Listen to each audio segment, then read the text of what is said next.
A 13-year-old Christian girl in Pakistan, like so many other Christian girls in Pakistan, has been kidnapped, forcibly converted to Islam, forcibly married to a much older Muslim, and repeatedly raped by him. There's nothing her family can do about it because the Pakistani courts have upheld the marriage. And if you have any problem whatsoever with Christian girls being kidnapped, forcibly converted to Islam, forcibly married to much older Muslims, and repeatedly raped, then you are, according to Muslim leaders around the world, an Islamophobe and a bigot. The Daily Mail reports. A 13-year-old Christian girl was kidnapped in Pakistan and forced to marry a 44-year-old man who made her convert to Islam, campaigners say. Arzoo Raja was abducted from her home in Karachi on October 13th, and 2 days later, her husband produced a marriage certificate saying she was 18 and had converted to Islam. The case has led to protests in Karachi and Lahore, but a Pakistani court has upheld the marriage after her husband claimed she had converted of her own free will. Her husband, i.e., her kidnapper and rapist, claimed she had converted of her own free will. Sadly, under Sharia, that's considered an airtight case. Arzoo tried to run to her mother during the court hearing, but her husband held her in a tight grip to stop her from leaving, it is alleged. And here I thought that she was with her husband of her own free will. Arzoo's father, Raja, said that his daughter had been abducted from the family home in Karachi's railway colony after her parents went to work. When police contacted the family 2 days later, they said that the husband had already obtained a marriage certificate according to a Christian group called the Center for Legal Aid, Assistance, and Settlement. Very often, young girls are threatened into giving statements to the court saying they have married and converted to Islam of their own free will, said Class UK Director Nasser Saeed. It is a very sensitive matter for Pakistani Christians, but sadly it is all falling on the deaf ears of the politicians and the authorities.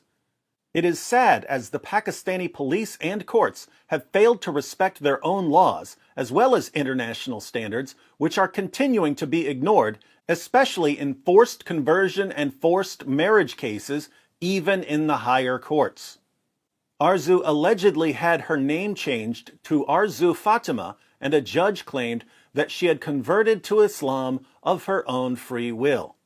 Funny how Muslim kidnappers and their judicial enablers keep saying what Arzoo Raja is doing of her own free will, even as she's being physically restrained by her rapist. At a court hearing, the husband allegedly held on tightly to her arm to stop her reaching her mother, who was not allowed to meet her daughter. That's strange. If she converted to Islam of her own free will and married a Muslim of her own free will, why wouldn't she be allowed to talk to her mother? The certificate said she was 18, but the family has a birth certificate showing she is 13, according to a Catholic organization called Aid to the Church in Need. So, her parents have her birth certificate showing that she's only 13 years old. But her husband, i.e. her kidnapper and rapist, produced a new document which says that she's 18 years old. Again, under Sharia, this is considered an airtight case for the rapist. For the husband. The charity says that Arzoo's parents have lost their jobs and been threatened by kidnappers since their daughter disappeared. Notice, their daughter gets kidnapped, forcibly converted to Islam, forcibly married to her kidnapper, and repeatedly raped by him, and the Pakistani courts put their stamp of approval on all of this. But since the parents are Christians and they object to this, they lose their jobs and they're being threatened by Muslims. And again, don't forget that if you have a problem with any of this, you're an Islamophobe and a bigot. According to figures from the campaign group Girls Not Brides, around 21% of girls in Pakistan are married before the age of 18. The group says that traditionalist customs and religious views mean some families believe they should marry off their daughters once they reach puberty. As revolting as it is to marry off daughters as soon as they reach puberty, Keep in mind that this is far more ethical than Muhammad and the Quran. Muhammad had sex with a prepubescent girl named Aisha, and the Quran promotes marriage to prepubescent girls.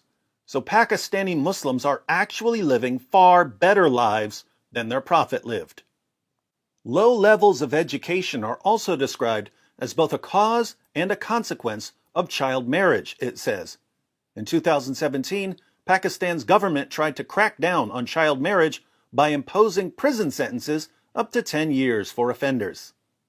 Laws against child marriage just don't work in Muslim countries, since Muslim religious leaders will always point out that such laws contradict the teachings and example of Muhammad.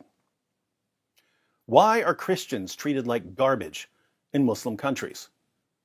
It's because Allah declares that Christians are garbage. Surah 98, verse 6 of the Quran.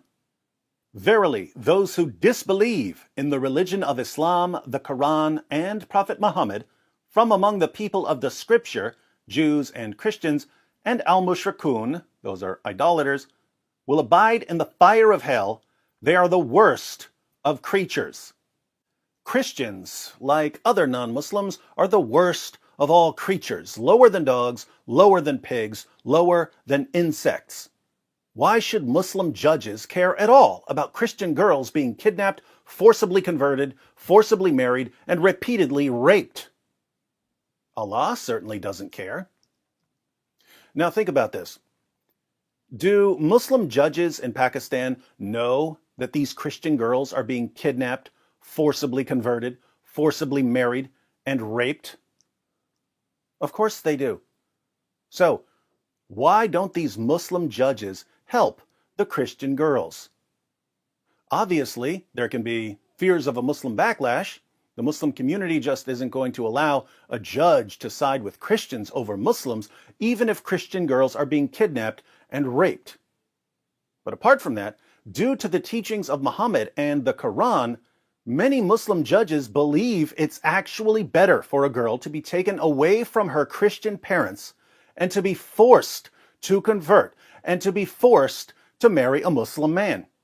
That girl will be better off as a Muslim with a Muslim family than as a Christian with a Christian family. So the judges protect kidnappers and rapists due to their tremendous love of Allah and Muhammad.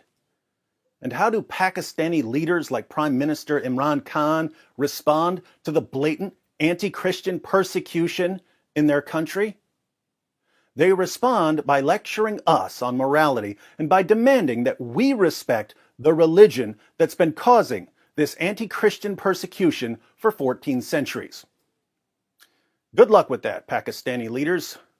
I have a feeling that the world is getting awfully sick of respecting a religion that has no respect for us.